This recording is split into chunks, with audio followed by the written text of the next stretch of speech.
we'll start for today. So, can I get you to have a look at page... Oh no, I was on the right one. The one that says standard deviation and mean. It's like 54 or something, I think. Okay. So, let's go back to year 9 brain. Sophie, what is the mean? Like the average. The average. So we've been looking at discrete random variables. What we're going to be talking about today is, okay, let's put that into a practical context and figure out what the average amount of something would be. So this doesn't really make sense in one trial, but you know how I talked about yesterday? Well, if we think about that example as being a checkout, how many checkout lines are open? Imagine if you had the probability distribution of how many checkout lines are open. You could figure out, on average, if you go to that shop, how many checkout lines would you expect to be open based on that probability distribution? Or how many should they have open? And we'll probably do a couple of questions around that tomorrow. So, we're going to start on a simpler footing though. So we're just going to look at binomial distributions. So this is more like if I flip 1,000 coins, how many heads would I expect? How many heads would you expect if you flipped 1,000 coins? 500. Sorry, my bad. So the expected value, so the expected amount of successes, in other words, is the number of trials. So the number of trials times by p, the chance, so the percent chance of a win. One of the things I noticed when I was going through your syllabus yesterday, I've talked to you about P and Q. What does P stand for? Of? Yeah. So the probability of drawing a spade from a deck of cards is a quarter. What does then Q stand for? Yeah, anything else. The probability of failure. Your textbook does not use Q. Everywhere that you see, where you normally see a Q in your text, I think your textbook does use it. The syllabus and the formula sheet doesn't though. So instead of using Q, what they say is bracket 1 minus P. Because you have a 25% chance of winning, that means you have a 75% chance of failing. Or in other words, 1 minus 25%, 0.25. So you're always going to see this instead of this in your formula sheet at least. So what I'll try and do for the rest of this unit is just use P minus 1 instead of Q, just so that you're trained in what to expect. Okay. So, oh, by the way, that E of X is expected value. Expected value. So, if I flipped 30 coins, how many heads would I expect? 15.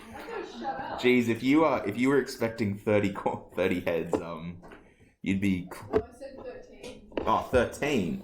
Right. I understood 30 more than 13, to be honest. The way we say it is the expected value of X. Remember, big X is how many wins there are. Big X is wins. Yeah, so the expected number of wins is just equal to the number of trials, 30, times the chance of winning, 50%, 0.5. Which if you put that into your calculator as well, this would be 15 wins. By the way, I was reading ahead on this and I realized that this question and the subsequent question we're going to look at, I've just worded horribly, so I apologize in advance. I have not worded them well. Especially like the last one, rolling 2 dice and getting snake eyes after 73 attempts. That's just worded atrociously. But anyway, B, drawing a card with replacement where success... I'm a little bit, like, I'm really sorry. The big X is, like, Number of wins. So the way you read this is the expected number of wins is equal to the number of trials times the probability of winning, Thank you. I'm sorry. which is fairly, I think, logical. The more games you play, the more wins you'll get, theoretically. If you had a 10% chance of winning that game and you did 30 trials, you'd expect to win 3 of them. If you had a 90% chance of winning and you did 30 games, you'd expect to win 27 games. So you'd lose 10% of them, so lose 3. So for this next one, the expected number of wins is just going to be n times p. How many trials am I doing in this particular example for B? 100. What is my win chance? Well, what is my win condition? Not a heart. How many suits in a deck of cards? 4. How many of them are not hearts? 3. So 3/4 or 0.75. What about the jokers? If we're talking about a standard deck of cards, we don't include jokers. If I ever give you a card-based probability, just assume 52 cards. So you could write 3/4 or 0.75, up to you. I like using decimals, so I'm going to do that. So if you replacing cards and shuffling, obviously, after each one, but if you did 100 draws out of a deck of cards, you'd expect to get not a heart 75 times. That, by the way, this is why we say E stands for expected. Does that mean every time you do that, you'll get exactly 75? That's just the most likely outcome. Rolling 2 dice and getting snake eyes after 73 attempts. So the expected number of...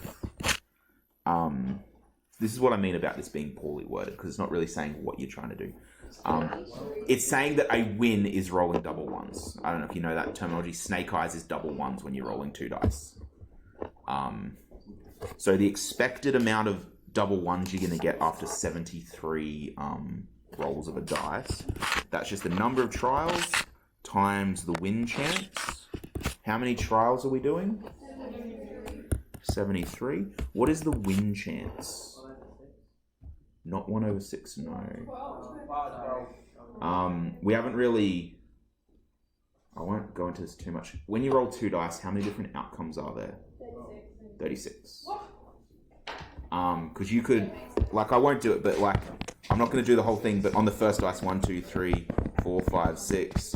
1, 2, 3, 4, 5, 6. On the second dice, 6 by 6. So there's 36 different outcomes. Like, some of them are the same. Like, there's more than one way to get 7, for example. It's out of 36. How many different ways can you roll double ones? Just one way. So, 1 out of 30. This one I will leave as a fraction, because I don't know what 1/36 is. 0.027. And then times by 73. Always do everything in one step in your calculator, guys. I can't stress that enough, just because you're going to get rounding errors otherwise. So 73 times 1/36. How do you do one? How do you put a fraction to a calculator? 1 divided by 36. Even its own brackets? Nope. Oh, we're in brackets anyway. Gotta be sure. 2.027. 0.27. I'll just round that up to 2.03. So what that means is if you rolled 2 dice 73 times, you'd expect to get double ones about 2 times. Not exactly 2, but about 2. Yeah.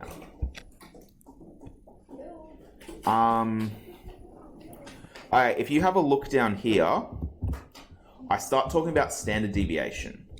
We are going to look at standard deviation, but I'm just going to cross out that. So, has anyone ever heard of standard deviation before? Yeah. Yeah. Can anyone explain what standard deviation It's is? like the spread of the values from the mean. Like how far they will go. Yeah, so, I know I got you to cross this out, but I'm just going to show you. I'll just show you.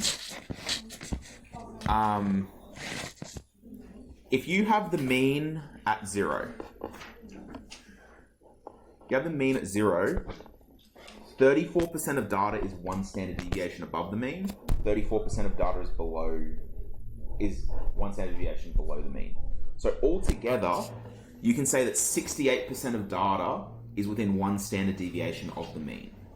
So if I looked at everyone in this class and found your height, and found that the average height is like 160 centimeters, and the standard deviation was 10 centimeters, that means 68% of this class would be within 10 centimeters of 160. That's all that means. Then within 2 standard deviations is like 90% of your data, and within 3 standard deviations is like 99% of your data. So if someone ever says that, oh, I have a data point like 4 standard deviations above the mean, that's like an obscenely high data value compared to the rest of the data. So we use standard deviations to talk about how typical something is.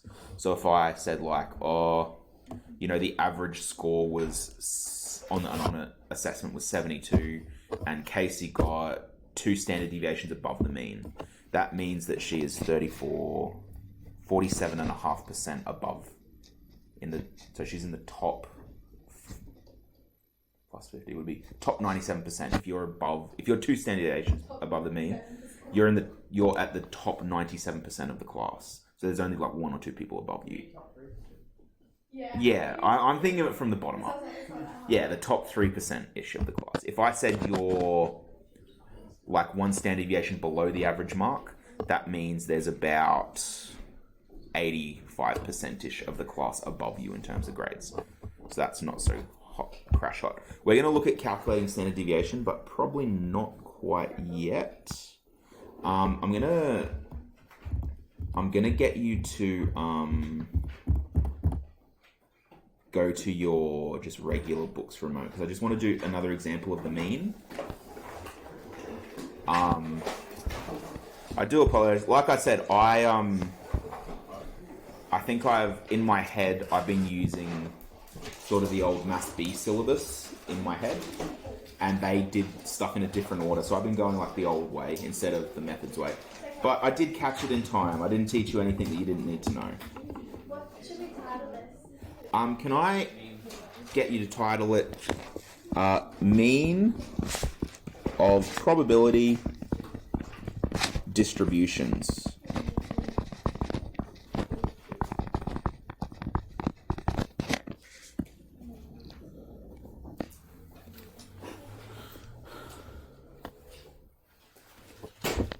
And then we already have it in the book, but I'm just going to say mean is equal to the expected value, E of x. Mean has a special Greek letter associated with it, mu. I think if you're in physics, you might have seen mu a little bit. It's a bit hard to see because my handwriting sucks, but it's basically a U with a tail on the front. I don't know. I'm drawing it worse than I did before. I'm going to draw the U, and then I'm going to draw the tail in last. There you go. So that's the Greek letter mu.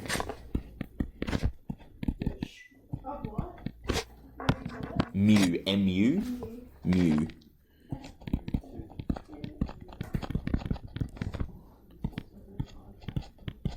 Mu. Have you ever said something too many times that it stops sounding real anymore? Yes. Mu, mu, mu. And then So how do you spell it? I can't read. M-U. Doesn't that just mean micro? In physics, I think it has different meanings. In maths, mu is the mean.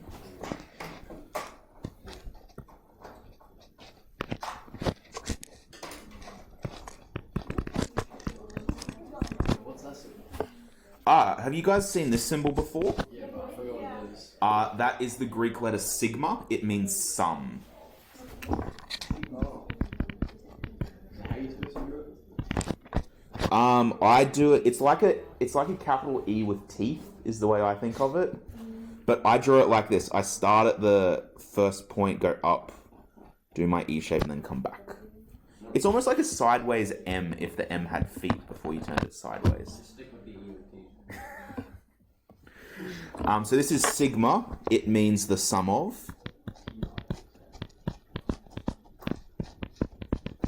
So sigma means the sum of. Is that PI? P-I-X-I.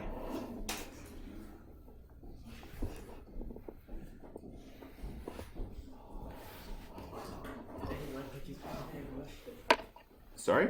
Any language is better than English. I actually wish I knew the Greek alphabet. Like, I know random letters, but I don't know all of them. Like, and I... Like, pi, theta, mu, sigma, alpha, beta.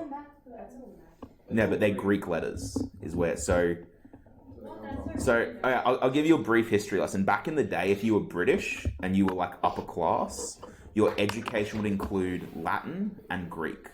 So most upper class British people in, like, the, I don't know, 1600s through to, like, early 20th century could speak, or they probably couldn't speak it very well, but they could read Greek and Latin.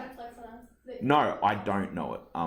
But that's why, if you ever, like, you know the like scientific names for animals, like canine, feline, all that, those are all Latin words. Because basically it was British people trying to flex on everyone else, being like, well, actually the Latin name for dog is canine. You know, like, and so in, like, a lot of the sciences, they tended towards the Latin language, but in maths, for some reason, a lot of the early mathematicians, their preferred language was Greek, so they just used Greek symbols in maths, and because, like, then they taught the next generation, who taught the next generation, who yada yada yada, now here we are, we just continue that tradition of using Greek letters in maths. There you go. But also, did you know where the word alphabet comes from? The Greek alphabet, the Greek alphabet starts with alpha and then beta, so it's just alpha beta. There you go. Well, that's the other place you see Greek letters a lot, is in American frat houses. They'll be like, we're the Delta Phi's. That's what I thought. Oh my god, this is so cool. Is it? Okay, let's look at an example. E.g. What's that one stand for? I hate this. It should be EX. Example, it actually is, I think, a Latin abbreviation. Example. Like an EG stands for something like, a lot of abbreviations. Like, what's the other one? RSVP is French. I know that. RSVP stands for, like, Responde s'il vous plaît, or something like that. Yeah, we're getting so far off track. Stop asking me about other languages. Are you recording this? Unfortunately. Let's look at this probability distribution. So, sorry, that should be little x, not big X. Let's say, I'm going to give you the context that, let's say this is a highway, and it's the number of lanes currently occupied in that highway over like a 100-meter stretch or something. So you can have 0 lanes occupied, 1 lane, 2 lanes, or 3 lanes. We'll just do that many. The chance that there is no one in that stretch of highway is, I don't know, let's say 10%. I'm going to use simple numbers here. The chance that there's 1 car is 30%. 50%, which leaves a 10% chance there. Can you guys check my maths? Is that a proper probability distribution? Do the probabilities add up to 1? Yep. Yes. Okay. So, we're mostly going to focus on this right-hand bit here, the sum of pi times xi. So if I want to find the expected, so this is why I've given you the context, guys, because if I say to you, what's the expected value of that probability distribution, what would you actually be finding? So if I'm talking about how many lanes of a highway are occupied, and I get you to find the expected value of that, what will the answer tell you?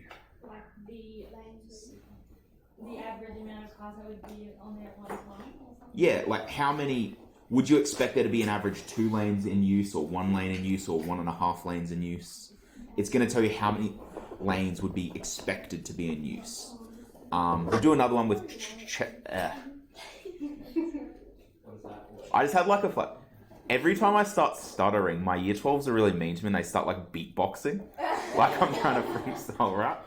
And as soon as I did that, I had this like PTSD flash. It's like, oh no, they're about to start. Okay, so we want to find. Oh god.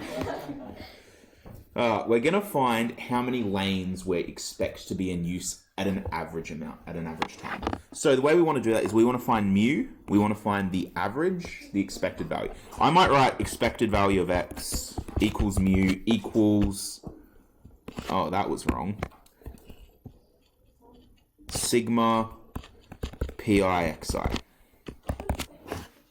So I haven't explained the PIXI bit yet. All this is saying is we want to find the sum of the probabilities times their outcomes. So the sum just means we need to find each individual one and add them together. So I'm going to find the sum of probability 1 times its outcome. So 10% of the time, there are 0 cars. Plus 30% of the time, there is 1 car. Plus 50% of the time, there are 2 cars. Plus 10% of the time, there are 3 cars.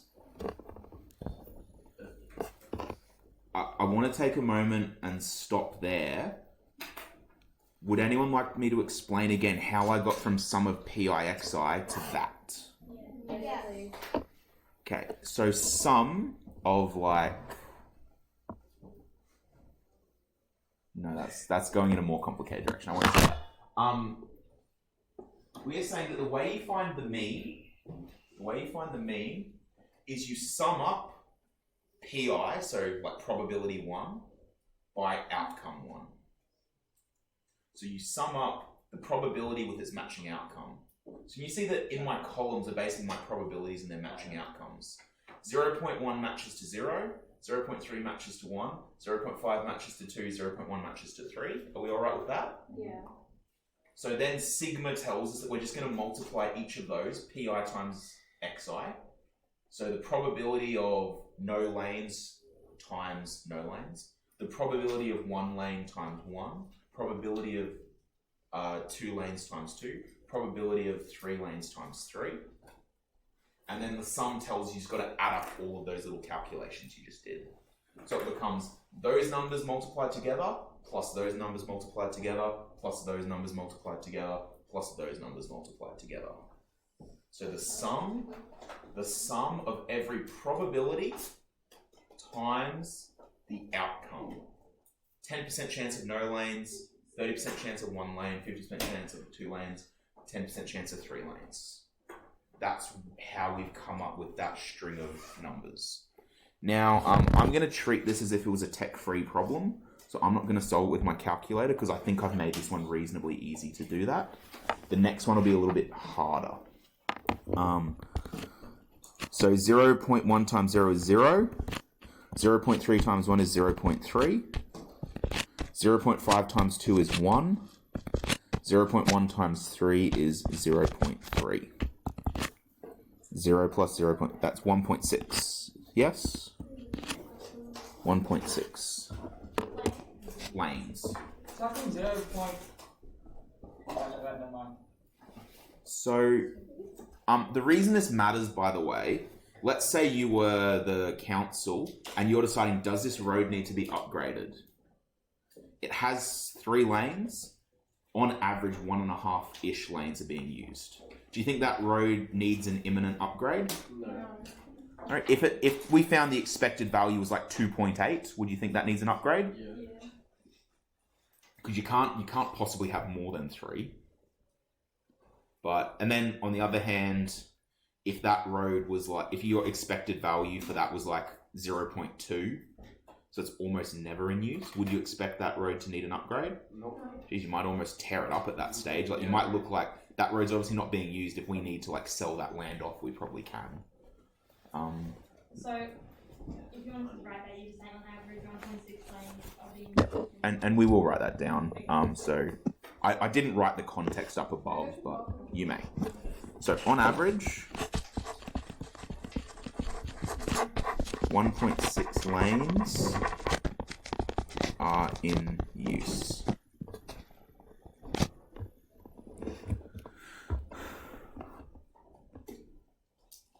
Okay.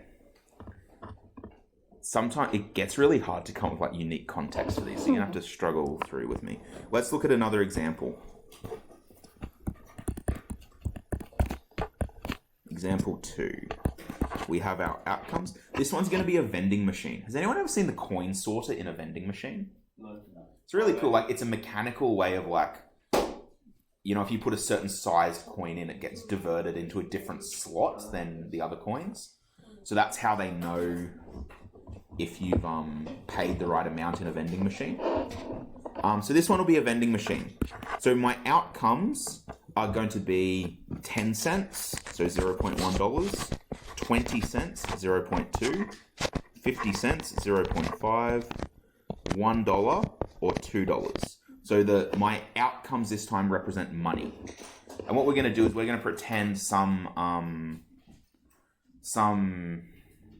what's the word? I don't know, vending machine guy has gone and counted up all the coins and said, okay, in this machine, this is the spread of what different coins we're likely to get. So this is probability of X. Say 10-cent coins make up 20% of the total. 20-cent coins make up 30% of the total. Actually, have you guys already written that one down? I think I might change it. 0.05. 0.1. 50% is like 0.2. $1, let's make it 4, 5, 5, 7, 8. So that leaves 20%. It has to add up to 1. So that's 20%, 40%. Oh no, have I... Is that right, or have I made it add up too high? 50%? No, that's right. It's wrong now. I was right the way it was. Okay. So, 5% of the time, people are paying, of all the coins that come through, 5% of them are 10-cent coins. 10% of them are 20-cent coins. 20% of them are 50-cent coins. 45% are $1 coins. 20% are $2 coins. So let's frame the context of this, because generally these problems are given with a context. Let's say you're that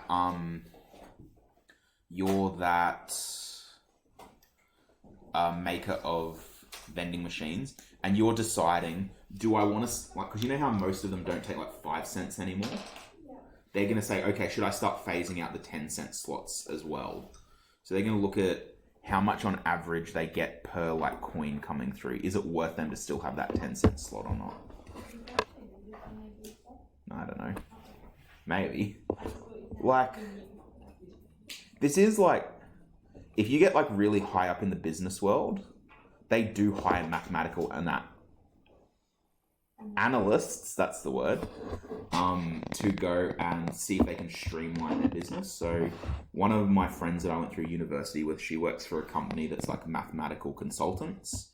And so she'll get like, she actually goes like all around the world, going to different companies, and they'll be like, oh, you need to like find places in our business where we can streamline or like cut costs and stuff. And that, like, it seems silly, but they will do stuff like that. And they'll say, well, if your machine fills up with 20-cent coins, you have to come and grab the money twice as quickly, like, because it fills up quicker. So and then they like do a formula to calculate the cost of like the transport and everything and sending out the truck drivers and whatnot. So they would then say, okay, well, if you can make it so that you're not filling up the boxes as quickly, so you get rid of those small coins, you might have over a year a $2,000, you'll spend $2,000 less on wages because you're not sending enough people to do the same things. So that's like a real thing that people do.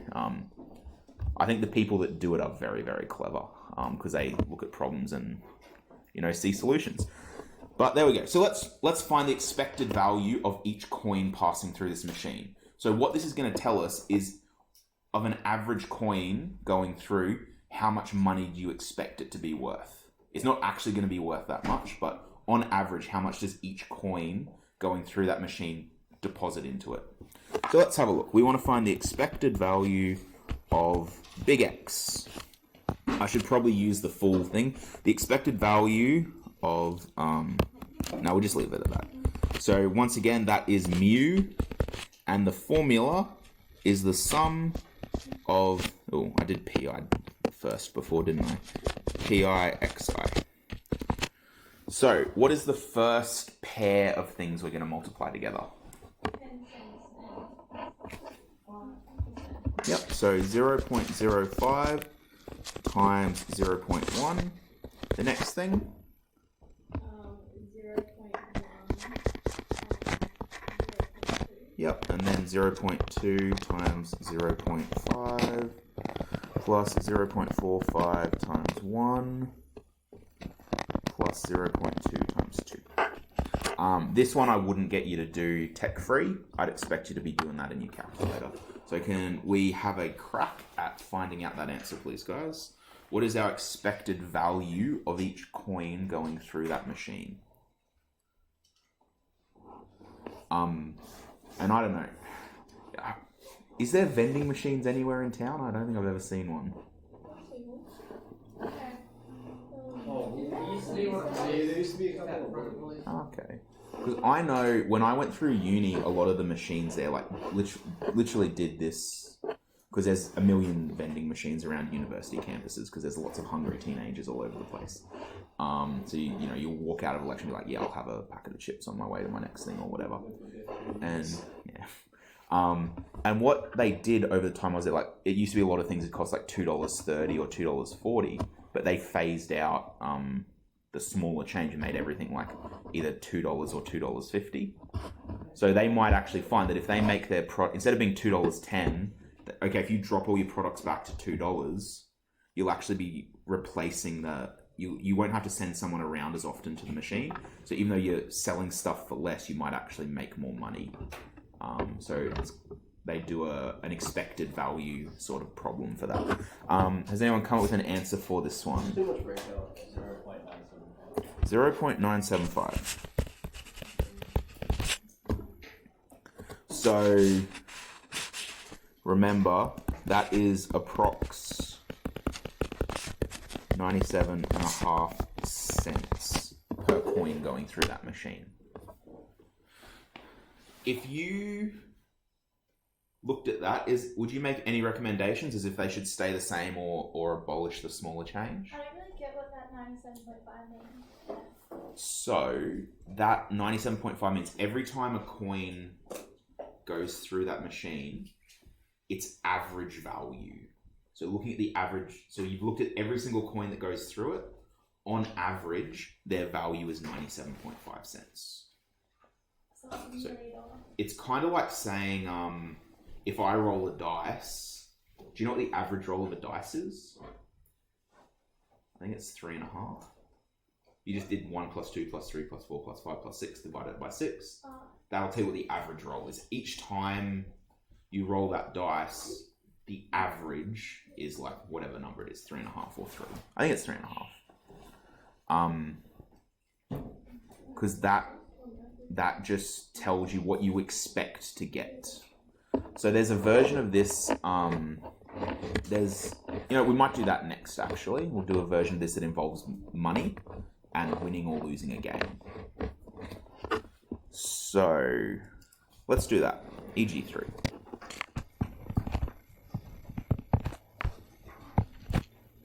Now, if there's one thing I love as a maths teacher, it's carnival games.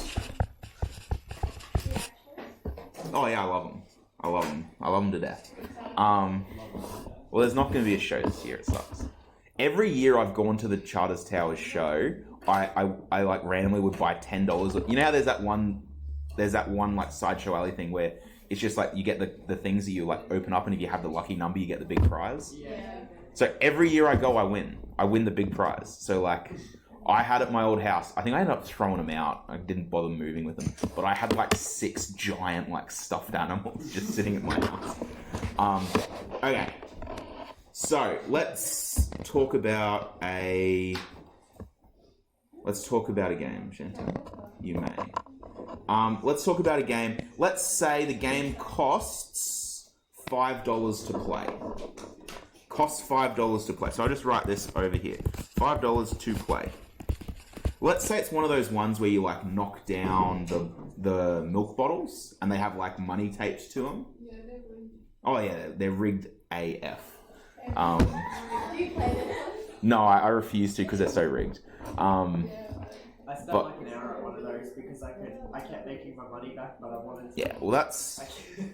Let's say how do you make your money back if you knock down like 2 or 3? Because there was like a $5 prize and a $10 prize. Ah. And I kept every couple of times getting the $5 prize, but I wanted to get the $10. Okay, so let's say there is a $5 prize for if you knock down some of the milk bottles, and a $10 prize for all if you knock down them all.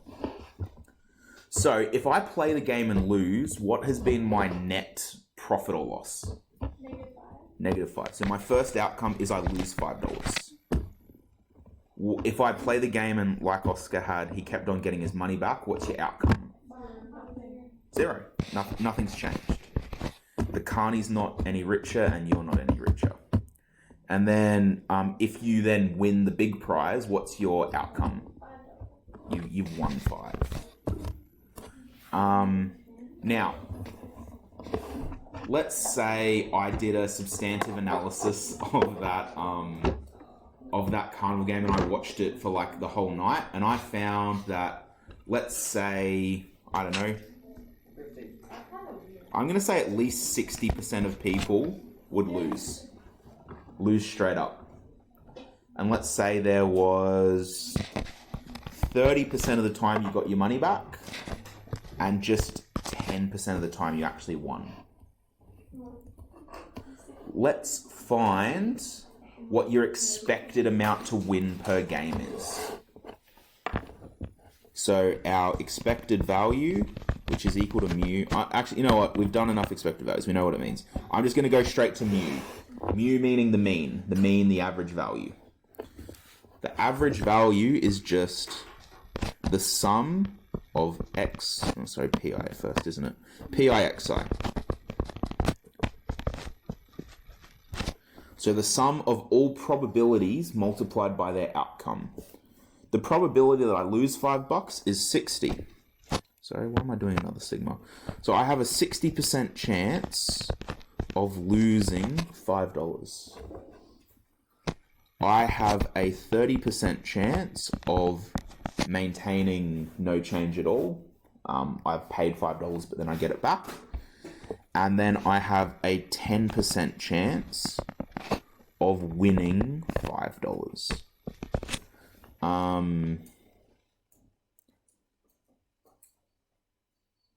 So the middle one will just become 0. I'm trying to do this in my head and I'm struggling. 0.6 times 5 would be -3. Is that right? So 0.6 times 5? Yep, -3. Is that right? Yeah. 0.3 times 0 is 0. 0.1 times 5 is 0.5.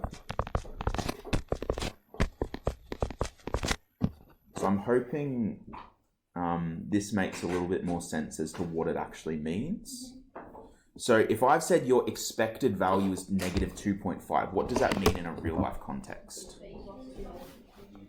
Yeah. On average, playing that game, based on those values that I've given you, each time you play that game, you should expect to lose $2.5. Now, you can't actually lose $2.5, but what we're saying is if you played 1,000 games, you'd expect to lose $2,500 on average. And obviously that would be made up of wins and losses, but it would average out to losing 2.5 per game. $2.50 per game, I should say. So this represents an average loss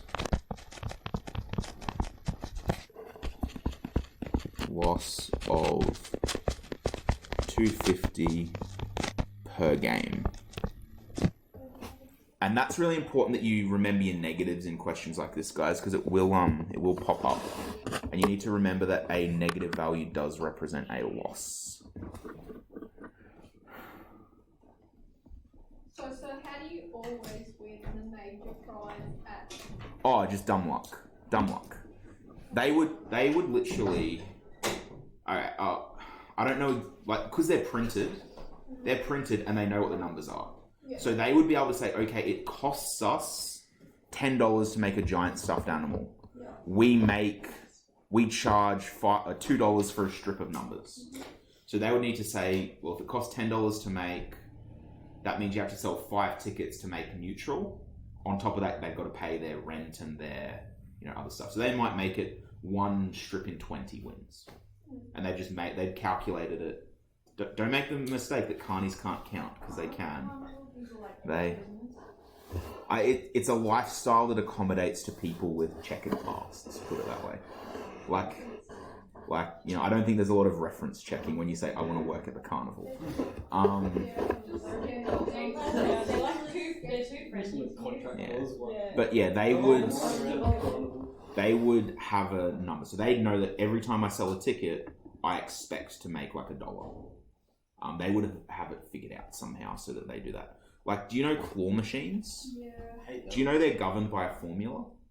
They suck. So But you do the thing. So if you can actually, I listened to like a podcast or something from a guy that a guy that works with them, like he goes around and services machines. Basically, there's a setting on them where you control how often they actually grip with enough force to pull something up properly. Because basically the way it works is they don't always grip with full That's force. why they like get it, but like they. Yeah, so I think the average is 10% of the time they grip with enough force. So what that means is you need to have it perfectly lined up, that 1 in 10 chance to actually get the thing you're trying to go for.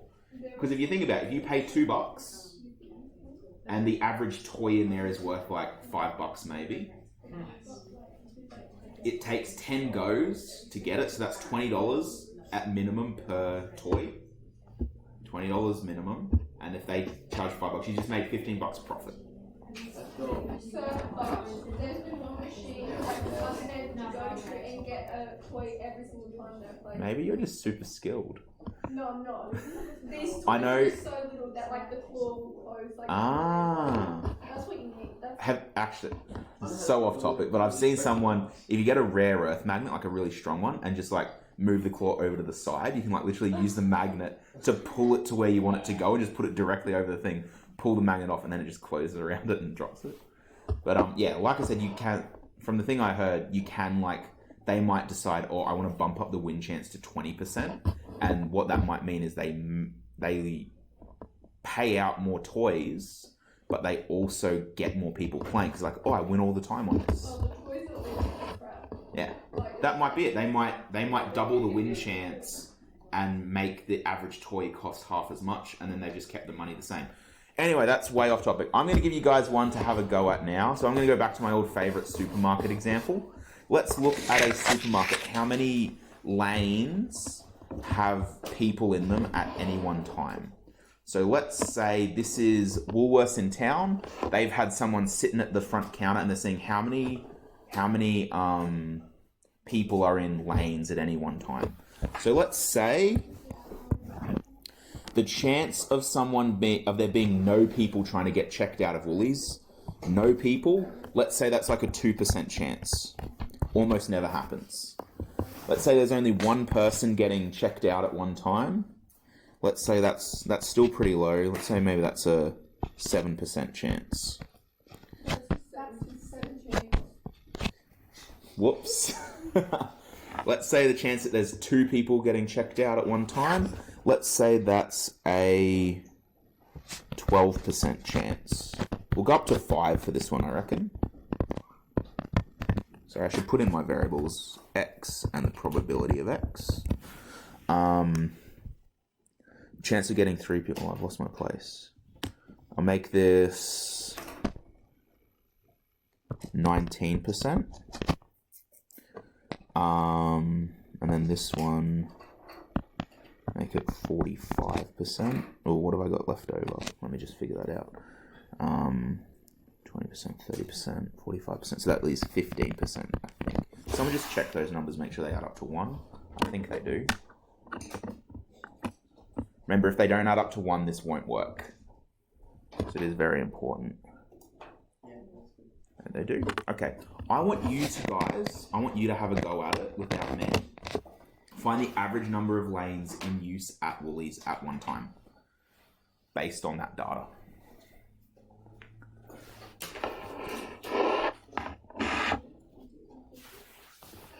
What's that time like?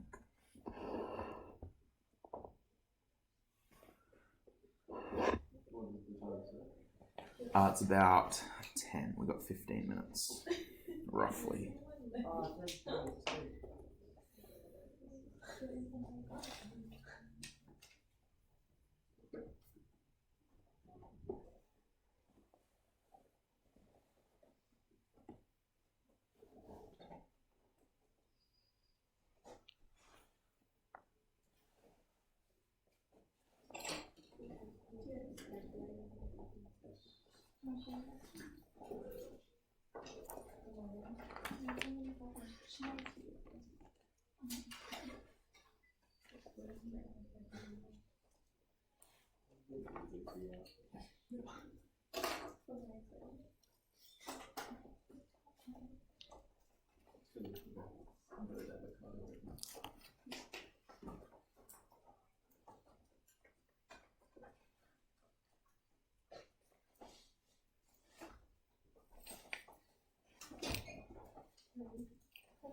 3.43. We in agreement? Yeah. So mu equals 3.43, did you say?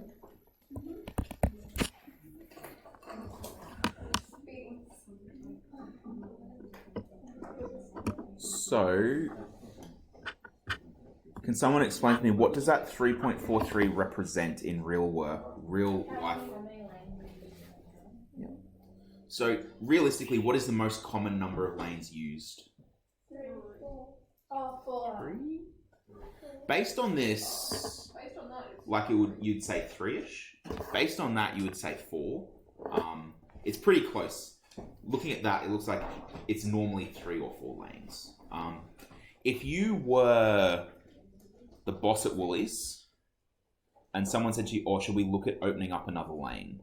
Like on average, would you say that they should? no. At what value would that have to be before you say, "Yeah, they should probably open up another lane"? So Wally doesn't count how many people are waiting. Sorry? Wally doesn't say how many people are waiting. Yeah, no, but Yeah, based they'll on keep this two one. So based on No, you. like what number would we have to have before we'd recommend opening up an extra lane? Over 4? For open 4. Yeah. Oh, I would open it then so you can have customer satisfaction. You know what I mean? I think that- Why would you want to be laning when you could just get done? Oh, I thought you were talking about opening a 6th one. Yeah, that's what I am talking Oh, about. I thought you meant 4. It has to be like So like where sorry, I probably didn't make that very clear at the beginning. We're saying that there's basically all day there's 5 registers open. Oh. And we've found that the average amount of them in use at once are 3.43. If the average amount is 3.43, do you reckon that there's a lot of people waiting? No. Not really. Probably not. If there was a lot of people waiting, you'd probably have a lot more of 4 5s. No, I reckon if there was one people waiting, you'd have all 5. Yeah, because there'd be basically a traffic jam of people trying to get through. So for that one, it's probably all right. If you found the average is like 4.5, does that mean that there's probably going to be a lot of... Remember as well, this is all day, so Woolies is not necessarily the same amount of busy all day. I would say like right now there's probably like 2 checkouts open or 3 checkouts open. Whereas like after 4 o'clock, there'll probably be 4 or 5 checkouts open because a lot of people do their shopping in the afternoon. Okay, guys, what I want you to do, I want you to have a practice of page 746. Can I get you to do question 2A, C, and F? And then question 3. Have a go at those ones, please. Try to not give you too much to do. Are these the same as what we're doing? Yeah. So 3 of them. The question 2 they just give you the distribution. Question 3 you have to make the distribution You have to yourself. make the little grass thingy. Yeah. Alright. I don't know why I found it funny when you said The same amount of busy. you said it's probably not the same amount of this. And I don't know why I found that funny. Me either.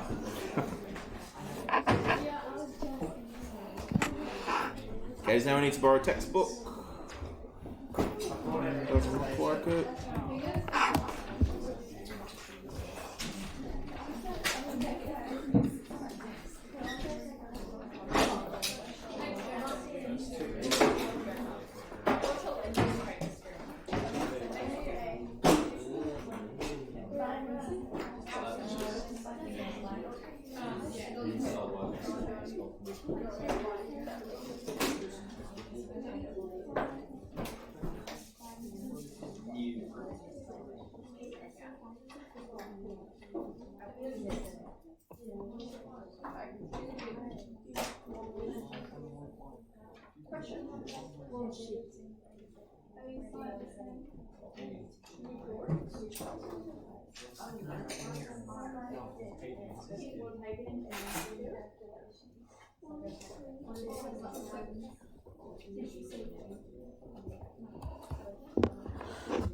Okay.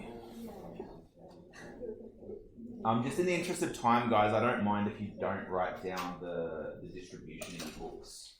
I'm alright if you just write the working out and then the answer down, just to save yourself some too much mindless work. The table. Yeah. Oh, plenty of writing. There you go. Oh, that was a bit of a dodgy end.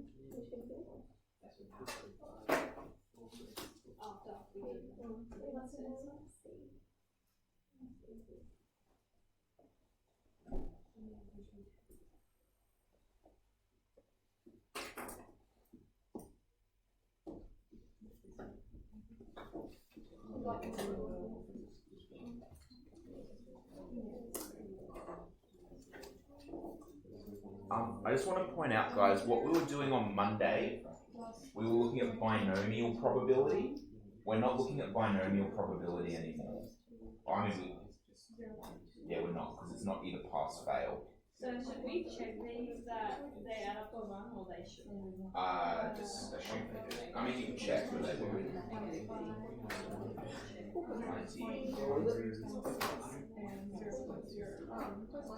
That's a hard one. How will we do that? Same way, but instead of using a decimal, just use a fraction. Not carrying the Can I just write? I mean, you can. For that one, it's alright, but if you had something like 1/3 or whatever, use a fraction. So we go -3 times 1 Yeah, so that just becomes -3 divided by 10. When you times it, yes, you could even go -3 divided by 10 plus -2/10 plus 1/5 plus 0/5 plus 1/5 plus 10 plus 0/10. Oi, did you put graphic around them? Okay, good. No, I don't think you need to. Okay. Because the calculator does the multiplication first. Because calculators follow order of operations.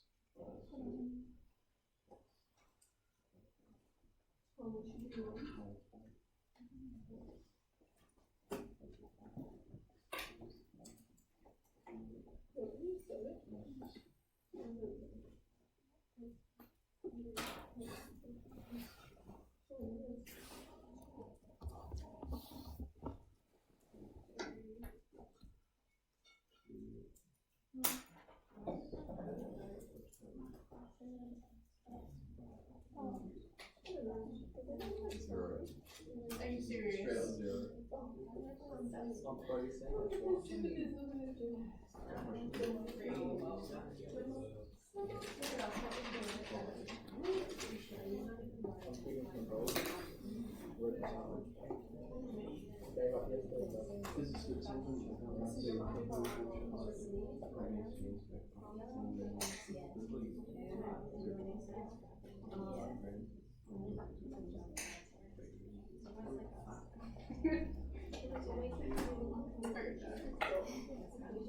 So 10,000 probability of 0. Still take it. Yeah. Alright, so as far as mullets go, that's great. That's not school like. Sorry? That's not school like. Is that the right Oh, geez, I'd have to have them. I'd have to see them in a lineup. There was a kid at my last school that he got his formal photo got submitted to like Mullets of Australia or something for some Facebook group, and he like was like the mullet of the week or something. So that would be mullet of the week. Zero. His mullet would be, is that 0.25.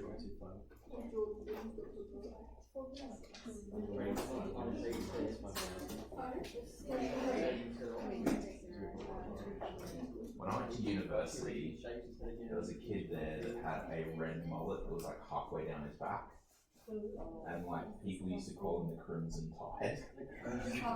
And like there was this thing, it's so lame, but there was this thing called Stalker Space, which was like for the university, like if you saw someone that was interesting, you like post on Stalker Space, so people would, like,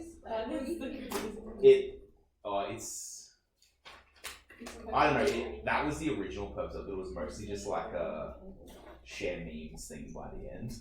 But like people would put up like, oh, the Crimson Tide spotted at the library, and like stuff like that. They just everyone followed him around. He eventually shaved it off and don't like for shave for a cure, so I was pretty mad.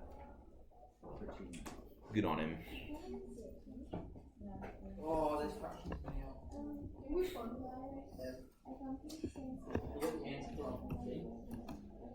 I'm doing the work for you, Macaroni. You want to work hard work? You do the work. No, I don't have the answer. So just right even is zero. I'm sure you do.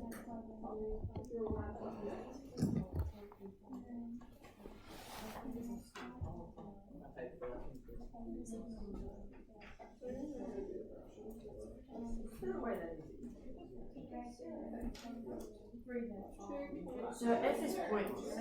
F. F is point. Why is that? Because what it's zero. What's it equal to? Zero. That doesn't mean it's pointless. You can So look at if it. this represents a game, So the graph is symmetrical. yeah, so that represents a game, like a carnival game. All that means is that it's not rigged either way. So the average win amount is zero.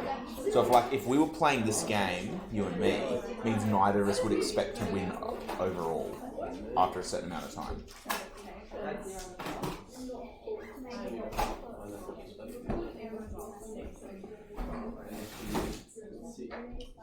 Giving up. No, we're finished. Finished.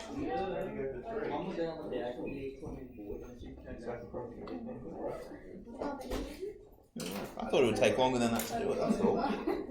Maybe I should have like thrown in like question 8 or something. Nah, I think we're on. I think it's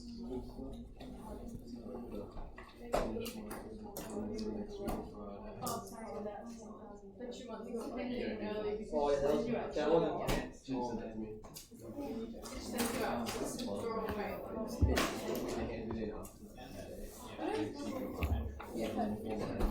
I'll be happy to do that. So I'm going to do that.